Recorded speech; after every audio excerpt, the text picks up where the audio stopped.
Assalamu alaikum and peace. You're watching Muslim Network TV, and this is Imam Malik Mujahid. Muslim Network TV is always there on Galaxy 19 satellite, where you're watching us, or Amazon Fire TV, Roku, as well as on our own website, muslimnetwork.tv. Of course, we are on our YouTube channel and Facebook as well. While the world is lost in the pandemic and struggle for racial justice and criminal justice reform is on in America, somebody is doing what they always do: take over the Palestinian land, and that's Israelis. Palestine continue to disappear. There were Israelis' policy allowing illegal Jewish settlement on Palestinian lands. They built a massive network of highways, walls, and checkpoints, isolating Palestinians from each other and from their own farmland. Then there were construction restrictions for Palestinians who cannot build their own homes or on their own properties. Hardly anybody will be given any permission to do that. So no one should be surprised about the forthcoming annexation. It is a logical conclusion, in a way, of ongoing project of Zionism, whose goal seems to be keep eating up the Palestinian land.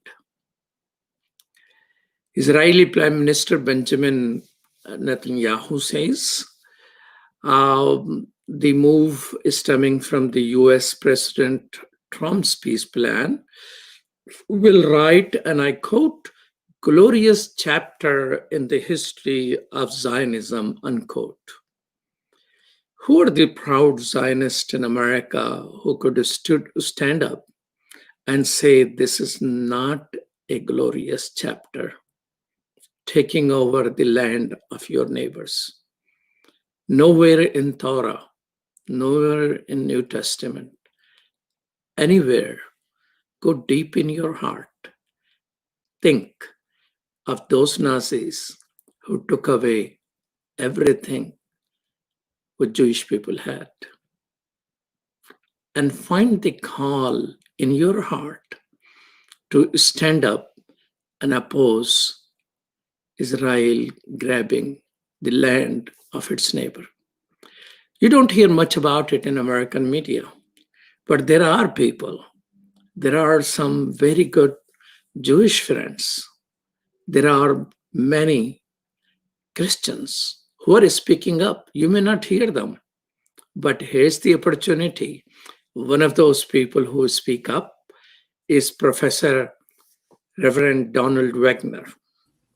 Welcome, Don, to Muslim Network TV. Thank you. It's a great honor, and thank you for that wonderful summary of where we are. You're right on target. Professor Donald Wagner is an ordained Presbyterian clergyman who has worked with many others to pass boycott Israeli product by the Presbyterian national denomination. He has published 5 books on the various aspects of Palestinian struggle for freedom. That includes critique of Zionism, challenging Christian Zionism, and on Palestinian human rights. He's a former professor of Middle Eastern Studies at North Park University in Chicago. And 2 years ago, he retired as the National Program Director of Friends of Sabeel North America, which is a Palestinian Christian solidarity organization. Donald, you keep saying that you're retired, but each time I call you, you're on Zoom with Palestine, doing something for Palestine. What is your retirement about? Yeah, retirement is mostly about Palestine. Okay. And my wife is Palestinian, so we do this together. All right. Many others. So when was the last time you visited Palestine? Linda and I were there in December, We went to two conferences, Sabeel, which is from my former organization. Their headquarters is Jerusalem. They had a conference on Palestine and human rights. And then Kairos, which is a coalition of Christian Palestinians based in Bethlehem. They hosted a conference. And then we tried to work on my wife's land. Her family's from Petunia, and the Israeli settlement has confiscated two of the best parcels. And it's an Area C, so it would be slated for annexation. So that's why we were there. So you were in the real midst of the thing which is going on. So share us any update about the illegal annexation of illegally occupied West Bank. Yeah. Well, I think we should be reminded this is not the first annexation. I mean, a lot of the media acts as if this is the first and only. Basically what Israel did when they forced Palestinians out in the Nakba in 48, 49, then they took a significant percent of historic Palestine and expanded the Zionist state. They, in 67, after the war of 67, they destroyed a whole sector of Jerusalem, the Mograbi quarter, demolished it and annexed it. And then they annexed greater Jerusalem, all the way up just south of Ramallah and down to Bethlehem. And the annexations have continued. And this is the Zionist strategy, as you so aptly put it. It's to take Palestine, not inch by inch now, it's mile by mile, dunam by dunam, and to destroy any future Palestinian state. Netanyahu and Likud have said repeatedly, not always in the US, but that there will never be a Palestinian state. They're the ones that are not going to negotiate. And now they are saying this is the end of the Palestine issue. So it really is settler colonialism taking all of Palestine and ghettoizing the Palestinians into little Bantustans. So we already have one state, it's a Zionist state, and it's an apartheid state. So it's a dangerous situation. And if this annexation goes through, it's going to be a serious problem to undo it. Because the earlier annexation, which accounted for 5 of those, there was nothing which was done to undo that. That's right. And if they have a person in the White House like the corrupt Trump administration, and Christian Zionists like Mike Pompeo and Mike Pence, they are supporting this and claiming, this is the will of God because God gave all the land to the Jews. But that's a heretical, distorted reading of the Bible that we are fighting to try to educate people on. But it's used politically now. And when the embassy, U.S. moved the embassy, that was under pressure from Christian Zionists in the United States, organized politically, working with the pro-Israel lobby. They were pushing it more than the Jewish pro-Israel lobby last fall. Well, I was thinking of getting into, Christian Zionism, but you brought that topic up already here. The first time I saw you was in Islamic college about 35 years ago. And you were at that time talking about Christian Zionism. Could you describe for our audience what is Christian Zionism? And what is the size and the power of these groups? The simplest definition is Christians that support Zionism. And much of it comes out of a reading of a misreading of the Bible that came from England, really, in the 19th century. But it basically looks at certain biblical texts and puts a future fulfillment around them. So that from the book of Daniel, the book of Revelation, or others, it says there will be a future fulfillment at the end of days when all of Well, that Jesus will return when the Jews return to Palestine. Then Jesus will set up his millennial kingdom, defeat the Antichrist, and Jews will have a choice of either converting to Jesus or face eternal damnation. So it is very anti-Semitic in a way because it does not really respect Judaism. But this end time drive is a wing of Christian Zionism that's very much at play. And Mike Pence and Mike Pompeo go along with it. We don't know what Trump believes, but he plays with this politically. And the Israelis play with it politically because it's convenient. It gives them political sport. There are more Christian Zionists now organized politically in the United States than there are American Jews. Some say the ratio is 10-1.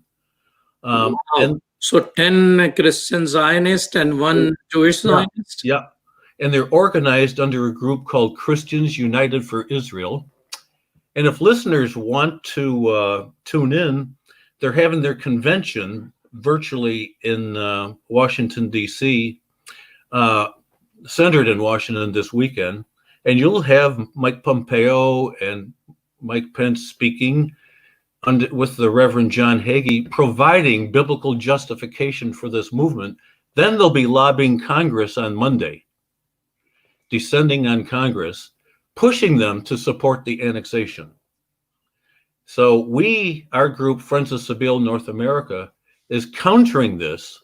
I'm sorry, they will be lobbying Tuesday. We will be lobbying virtually on Monday. So we would love a significant thousands of Muslims in America to join us on Monday in this.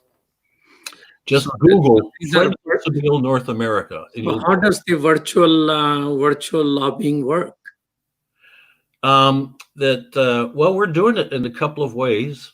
We're telling people to get online and here are your sound bites. Here's what we want you to say. Oppose the annexation. Begin to work fully for peace. Recognize Palestine.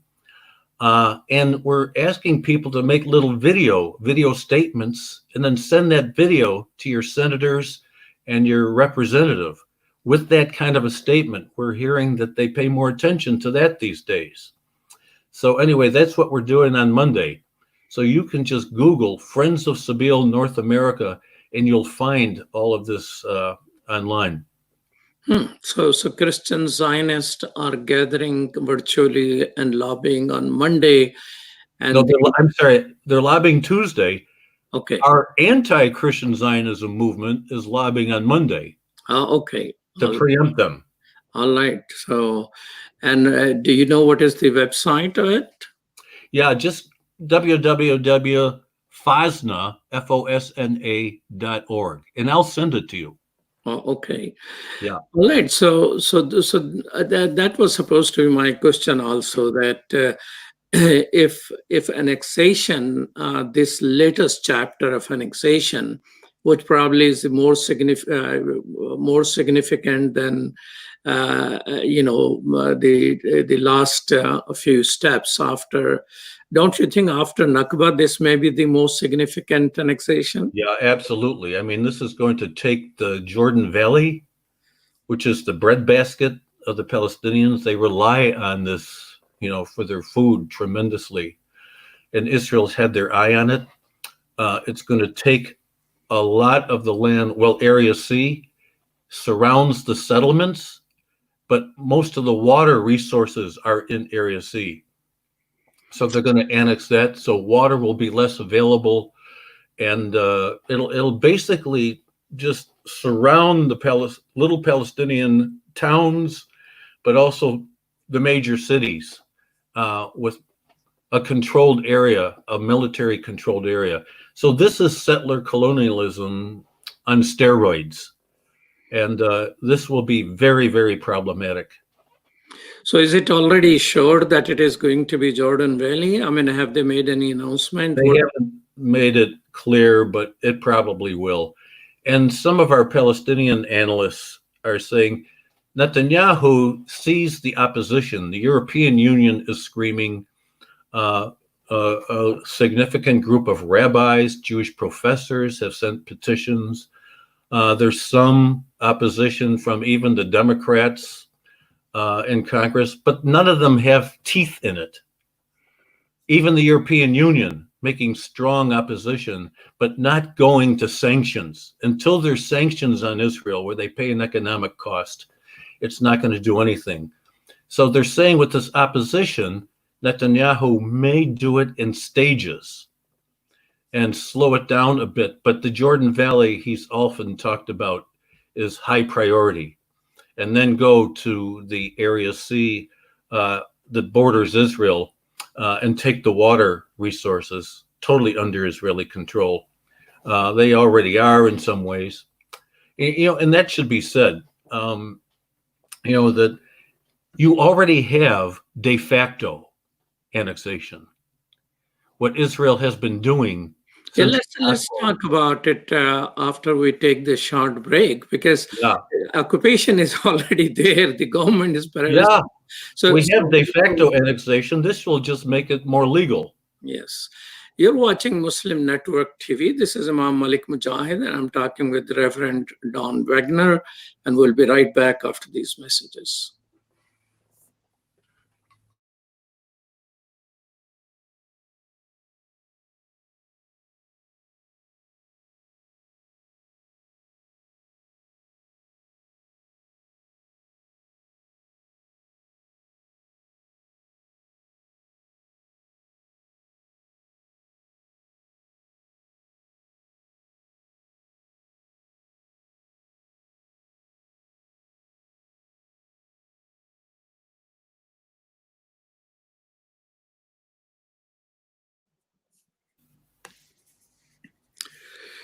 Welcome back to Muslim Network TV. You're watching us on satellite Galaxy 19, as well as on muslimnetwork.tv, Amazon Fire TV, and Roku. And this is Imam Malik Mujahid. I'm talking with Professor Don Wagner. Before the break, we were talking about annexation. This is going to be more significant a step. But we're talking about occupied land to begin with.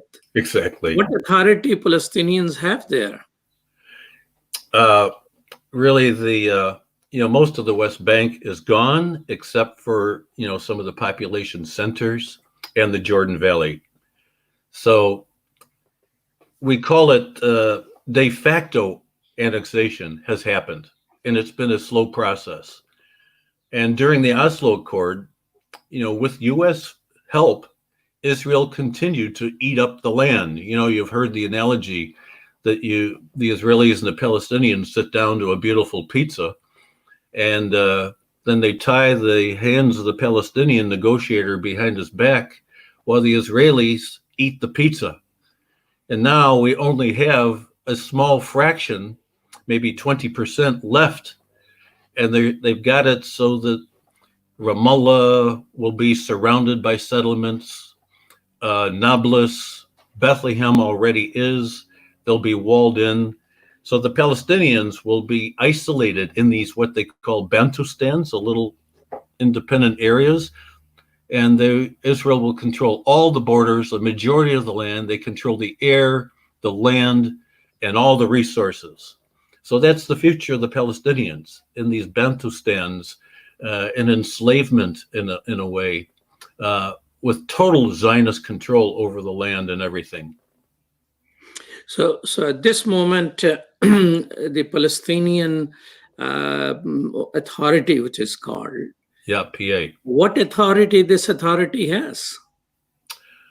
Well, the PA was created as a result of Oslo, and it was I think it was by design by the U.S. and by Israel to split the PA off from the PLO, which is the larger global movement of Palestinians in diaspora.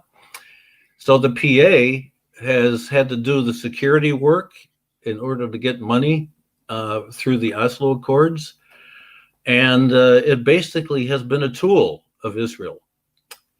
Thankfully, the PLO broke from this a few weeks ago and said we have no longer any reason to keep this agreement. We break from all the Oslo agreements. We've gotten nothing out of them. And now the PA is free. And the one thing, two things to remember, that there are about 138 or 139 countries in the world that recognize a Palestinian state. But they haven't declared it a Palestinian state, have they? They have. They support it as a state. But the Palestinians now, Israel knows what's happened, so they've taken the land and controlled the people. But that gives some leverage, and part of the leverage is that means international law now applies. And the PLO will be able to file cases, and we have a case before the International Criminal Court with Israel. And if that can go forward under U.S. and Israeli pressure to kill it, that gives some leverage to begin to move. So that sanctions against the ICC prosecutor because of that. I think. They're making all kinds of threats, and the U.S. is working with Israel on that. But that gives some leverage now. And now if the PLO can begin to organize itself and move and organize the people to work in resistance diplomatically and then through the courts and put pressure on the European Union for sanctions. We need global sanctions now to put economic leverage on Israel. And I think that's one of the main things that has to happen now. So, I mean, as a process of those eating a bit here and a bit there, Palestinians are never granted, in hardly any time they are granted a permit to build their own houses on their own property. No, they're not. Israel have to grant that permit. So if Palestinians have declared a state, why that state does not grant those Palestinian right to reconstruct their own home on their own property? Simply because the Palestinian Authority and the PLO have no control over the land. And you have the superpower Israel who has all the controls. And so remember that they have declared that they no longer abide by the Oslo Treaty. Right. So theoretically they're free, and theoretically they can start, because one of the major issue for Palestinian, a friend of mine told me when they were who became refugee 3 times through Nakba and later on, that his mother kept the property document under her shoes, so Israelis don't take it away from her, and they lost those papers. So papers are a big deal, right? We see now the genocide in Burma of Rohingya people. I mean, their documents were taken away, and then they say they are illegals. And thrown out, and they cannot go back until they prove they're legal, and they cannot prove that legal because they took away the papers. Let me give you the case of my wife. Take a proactive step and issue papers of property on which they are on, and the property which was taken away by settlers. I use my wife as an example. Her father gave her 6 parcels of land passed down to the family. Her sister and brother did not really want to do anything with it, so she got their authority.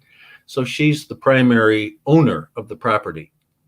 2 years ago, we went to check on the properties just outside Ramallah in Bitunia, and we wanted to see it. So we were told, sorry, an Israeli settler company has taken it. She has the paper. She said, what? I have the papers right here. The military said, sorry, you are in a military area. The settlement has control of the papers. You're going to have to fight this in court. So she will have to fight it in the Israeli courts, and Palestinians always lose. Even though they have the papers, they can have a case, but the settler rights are upheld. So So that's the situation. it is the part of the Palestinian Israeli law that settlers' right has precedent over Palestinian rights. It's not in the law, but that's the way it works. And Hmm. now with this new law, you know, that makes basically Palestinians third-class citizens, you know, kind of the birther law, is going to be even more difficult. So the courts are going to favor settlers every time. She's one of hundreds of thousands of Palestinians who have papers, who have documents, but you cannot win it in the Israeli courts. Well, and International Criminal Court does not have any implementation authority, I guess. I mean, they Well, can yes, arrest it somebody. may. It may. If some of these cases get to the criminal court, and they will, and I don't know exactly what cases they have, but I think they're prosecuting possibly Netanyahu and some of the generals for war crimes, that is going to have leverage. And that means that if they went to any European country, they could be arrested if they're convicted as criminals. Yes, as an individual. Yeah. And And then if sanctions can begin to rise and the world begins to see the criminality of Israel proven by the criminal court, I think we will get some leverage and some movement. But that's down the road. so, what options do Palestinians have? Well, I mean, I'll take some of our Palestinian Christian friends who say, I see most of our families leaving Bethlehem and going to Chile, Australia, whatever. Many of our people are leaving. But a hardcore are going to stay. And there's resistance. There's significant nonviolent resistance. We don't see it right now. But the Palestinian Authority, prior to a month, was suppressing some of that. Now they're not going to. So, and also there's movement now among Palestinian intellectuals and some of the political people to develop a more proactive strategy. And I think as they get the PLO back up and running globally, so that you have representatives in every European country and organizing, we're going to see a more proactive Palestinian movement. And they'll have to articulate a vision of where to go. I mean, I can't say if I'm one state or two state so on position. This is up to the Palestinians to decide. So we need to take our cues from them. But right now, I think this is a very fluid time where Palestinian leaders are formulating their strategy and their future. And I think we're going to be in a new day to raise global furor against Israel and vote people out of office who don't come on board and support justice for the Palestinians in a Palestinian state. Well, the history of the United States politics is a competition between Democrats and Republicans who can beat the other in support of Israel. So, what hope do you have from the electoral system? Well, we're getting more progressives elected. We saw Engel defeated yesterday in the primary in New York. He has been one of AIPAC, the pro-Israel lobby's favorite congressmen for 16 years. He was defeated by an African-American principal of a school in the Bronx who supports Palestinian rights. Here in the 3rd District in Chicago, Representative Lipinski was defeated in the primary. He was a major supporter of Israel. And the new progressive person, Marie Newman, who we hope will win in November, understands Palestine. And there's movements in Congress. Israel detains an average of 2 Palestinian kids a day in prison. And there's now a bill in front of Congress, Bill 2407 in the House of Representatives, to link U.S. military and foreign aid to Israel on Israel's human rights performance.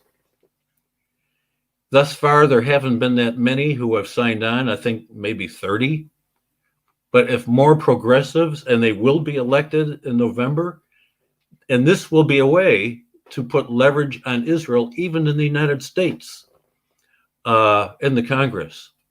And that's to link human rights performance by Israel to U.S. foreign and military aid.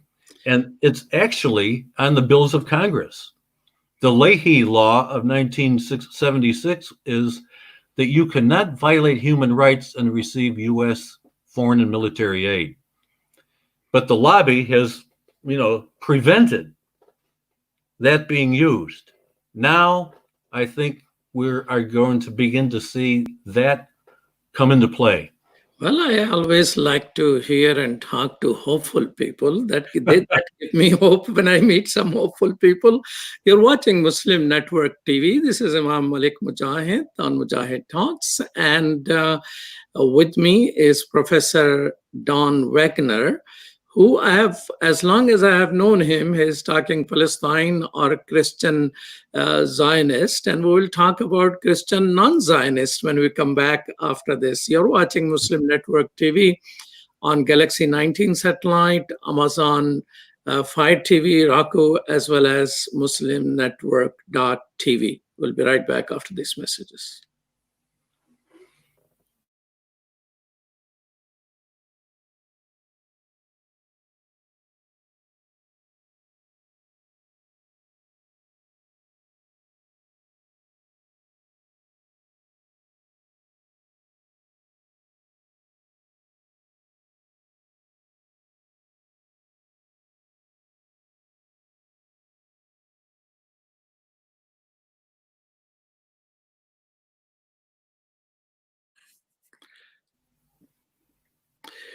Welcome back to Muslim Network TV. This is Imam Malik Mujahid, and I'm talking with Reverend Don Wagner, who is a ordained Presbyterian minister who among other people, led a campaign to pressure Israel through congregations. So Presbyterian are a mainline church, and I heard they are facing challenges and scaling down in terms of their staff and all that. I hear the same thing when the National Council of Churches, its president, was visiting me in my office, and he was talking more or less the same thing about the challenges mainline churches are facing. And his recipe, he told me, was, I tell people, if you're worried about it, get into your bedroom. And for a minute, I didn't figure out what he was saying. But I woke up to what he was alluding to. So, but you're saying there are 10 Christian Zionists for one Jewish Zionist. Tell me first, what is happening to Christians in Palestine and why it is happening, and how many Christians in America know what is happening to Christians in Palestine? Yeah, this is a tragic and largely untold story that many of us have been trying to tell, and the Palestinian Christians have been trying to tell, and Muslims are helping us. Well, first of all, I think there's been such a dramatic decline since Israel became a state. And just to use Bethlehem, in 1948, Bethlehem was 86% Christian. 86%? 86% Christian in 48. Do you know what it is today? 13%. Oh, no. And more Bethlehem Christians live in Chile and many in the U.S. They've just left. And, a survey was done by Bethlehem University. Why did you, for those people who do not know, Bethlehem is like a Kaaba or Medina for Muslim. That's what Bethlehem is for Jewish. Wow. Yeah. Well, Bethlehem is where the Church of the Nativity is, where Jesus was born. and it always was a strong Christian center. Beit Zahor, which is just down the hill, Shepherd's Field, is still maybe Muslim remaining a large majority in Palestine. Bethlehem was 86% Christian. right.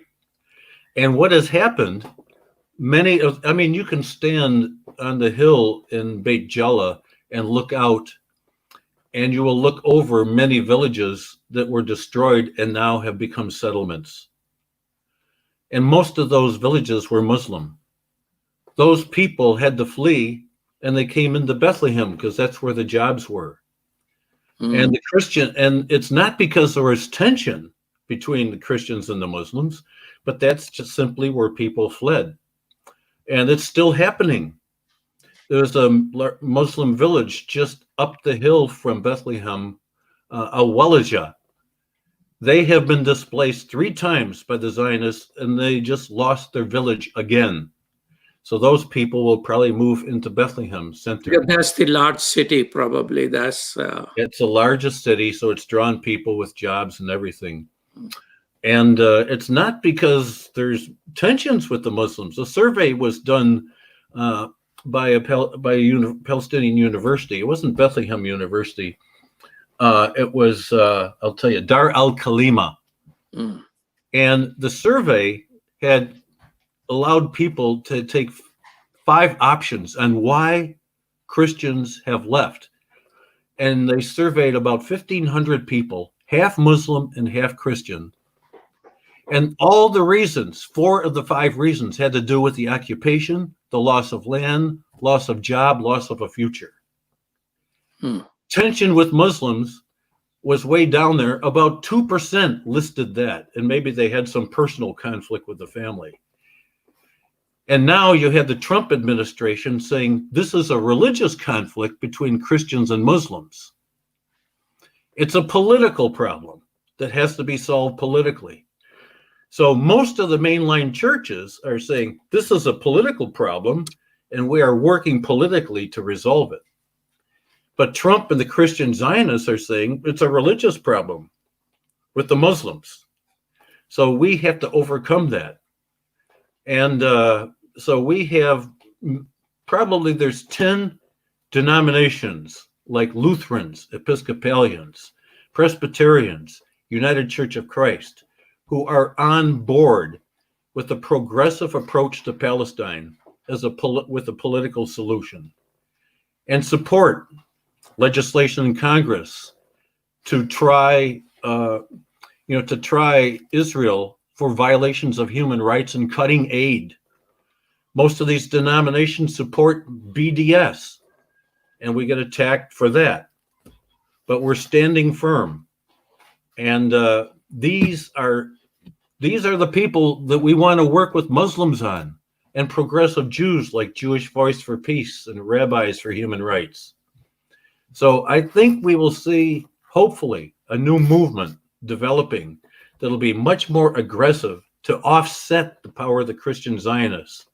And if we can do that, we'll encourage some of these Palestinian Christians to stay and work with their Muslim brothers on a new Palestine. But it's a real uphill battle. So what are the means of communication for Christians who are pro-Palestine in the United States? Why Christians, by and large, don't know? Because the mainstream media, I Google Palestine and different things this morning for the news, and there is hardly any talk about these issues. So what is the alternate media which Christians like yourself use in the United States to connect with other Christians that what is happening to Christians in the Holy Land? Well, a lot of it is social media, but there are some sites, Truth Out, and there's a number of blogs. Mondo Weiss is very good. Electronic Intifada, and these issues can be covered there, and Israel does not control them. You won't find CNN, the most progressive MSNBC, they barely touch this, whether it's Christian or Muslim or anybody. but I think we are in a time with significant change, and we're trying to work closely with Black Lives Matter, with the Hispanic Latinx movement. So there's a whole new movement of many young, aggressive, progressive Black clergy, Muslims, young Muslims from AMP and others, Sound Vision, that's emerging. And this is the wave of the future. And I find this is what gives me hope. Some of us are now dying out, we're moving on, but if we can support these young voices and work intersectionally, that we work on police reform with our Black Lives Matter friends, they then come in turn and work with us on Palestine. That's already happening. So through social media and some of the media available to us, I think we're going to make a difference. Well, it makes me feel young when you mention young people and Sound Vision together. But Sound Vision as a means of communication does, hope to have these voices, although we're not an organization dedicated to this particular cause. But human rights and justice, peace, fairness, and equity, we consider a core of our faith. Yeah. And God Almighty has told us in the Quran that He sent all the prophets, including Prophet Muhammad, peace be upon him, for one purpose: to help people stand up for peace, justice, fairness, and equity. So I think you, as a Christian, probably are motivated with similar teachings. But why Christian Zionists are unable to open their hearts and ears to this particular information? Yeah, this is the great puzzle. And there are answers. I grew up as a Christian Zionist. My family, many of them, I can hardly talk to my sister about some of these issues. We have to put it aside. She and her husband are Trump supporters, but slowly I'm trying to open her mind. But my father changed toward the end of his life. And he began to take on total understanding of the Palestine problem, and he shifted in his position on war and so on. So a lot of more because of his re-understanding of his own theology, or it was more the plight of the human being which moved him? It was a combination of understanding his faith, his reading of the Bible differently, and of political events. It was a combination of all these things. And I've seen change, but it's very difficult. I'll be on a Zoom call in 1 hour with a group that I helped organize called ChristianZionism.org. You all can Google ChristianZionism.org. These are evangelical Christians who oppose what Israel is doing and oppose this end time reading of the Bible and pro-Israel reading of the Bible. And you can scroll through interpretations of the Bible that challenge the Christian Zionism perspective, written by evangelicals for evangelicals. See, the evangelical movement is an umbrella, and the fundamentalists have captured the politics and the media of evangelicals. And the media is wrong because it calls evangelicals all Christian Zionists. They're not. There's a progressive wing of maybe 20%, and that's what this website is addressing. So go to ChristianZionism.org and you'll see. As you know, Muslims also are told that Jesus will come, and Muslims are also waiting for Jesus. Yeah. I hope nobody distort theology there that they become Muslim Zionist. No, I think we'll be okay at that end. Other form. But we need your help as Muslims, in this battle. And there are a lot of churches that can be open to debate and work together in thinking through these problems around Palestine. but also combating Islamophobia and the social issues of our time, like racism. Don, that's good. I mean, you know that I chair Parliament of the World Religions. Yeah. And try to bring even, I believe, so much in dialogue that I have brought actually those people who oppose my perspective, conservatives and liberals, and together on that platform. So to have fair conversation, because sometimes progressive and liberals, as well as conservative, they are all happy in their own shell and their own well. Yeah. So I try to bring these people together. But let's talk a little bit in a few minutes, which we have, about the Palestinian refugees. You mentioned to me there are more Palestinian Christian in Chile than they are in Bethlehem, where there used to be 86% and now 13% left. And plight of Muslim Palestinian is not much different.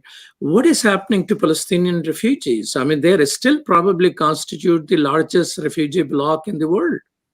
Yeah. I mean, I think the estimate is there's about 11 to 12 million Palestinians in the world.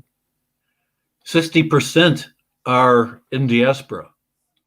Many are doing very well, but then you have these massive refugee populations in Lebanon, what is left of Syria, huge Palestinian populations in refugee camps in Jordan, but also you have a fairly wealthy Palestinian class in Jordan. And then in the West Bank. So that's why I think the PLO will be important to reconstitute itself. So these folks, the refugees in Lebanon, maybe 400,000, are probably in the worst situation. Many of them are banned from the jobs in Lebanon. They can only do the menial jobs. They don't have travel rights. They're in a very delicate and difficult position. And Lebanon is in crisis right now economically. So these folks need representatives, they need more support, and they don't have a voice. So I think getting the PLO organized will be a real key for representation. But if the PLO can reorganize and become a global voice for Palestinians, and you have Palestinians with money all over the world who could have representation, I think this will be an important step in the future. But the big concern are these refugees in the refugee camps around Palestine, Jordan, Lebanon, Syria, what's left of them. Don, I like your hopefulness, and I like you mentioning the rich Palestinian and millionaires, and I don't know who they are, but are they really connected back home? Do they really care for Palestine? I remember, a whole lot of businesses, in Chicago and here who are Palestinian. I don't see them anywhere involved in activism for Palestine. Do you see them? Not many. I've always been trying to find them. Are they less hopeful about Palestine than you are? Yeah, maybe. But I think there's now more of an attempt to organize them. The Palestinians have been fragmented for so long. People are. I mean, I work with the Rohingyas and Uyghurs and Kashmiris and Indian Muslim, the minorities and the oppressed people. Maybe there is some psychological theory of trauma, but I do find them fragmented, disorganized. Yeah. I mean, they've been fragmented politically, Fatah, Jebel Shabia, and Demokratia, also fragmented in terms of geographically in different places. But there are many who give in their own way. They support their families. A lot of wealthy Palestinians just pour their money into their families. I know a lot of the Batunia people are helping Batunia and give big time. Wealthy Palestinians are helping Batunia build up again and contribute. So many give in these ways. But I think there needs to be a rechanneling to help us politically so that we can really have more support. You know, there's a wonderful group called Palestine Legal here in Chicago. That'd be a great interview. Dima Khalidi, daughter of Rashid Khalidi. Okay.